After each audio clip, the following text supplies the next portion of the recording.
Now, while that's technically possible, Microsoft does not provide a CLR. Well, with Silverlight, they kind of do, but I'm just ignoring Silverlight for now because it's dead anyway.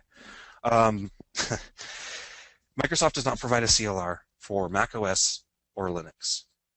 So these two CLRs are provided by something called Mono. That's Mono, and that's Mono. Whereas the CLR on Windows, Xbox, and Windows Phone are provided by Microsoft. Mono is a free and open source implementation of .NET. Everything in .NET, or most everything in .NET, is standardized. If not by committee, it's published by Microsoft.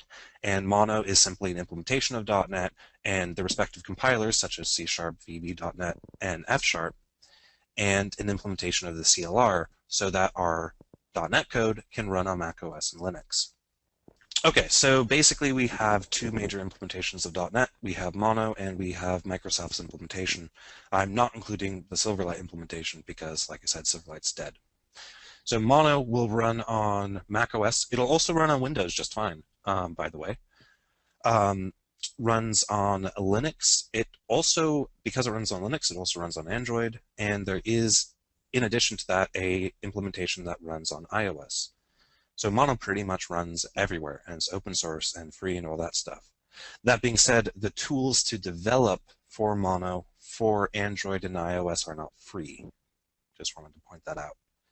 Mono may be free and open source, but there is a company that sort of oversees the development of Mono, and they've provided some commercial products in order to write mobile code.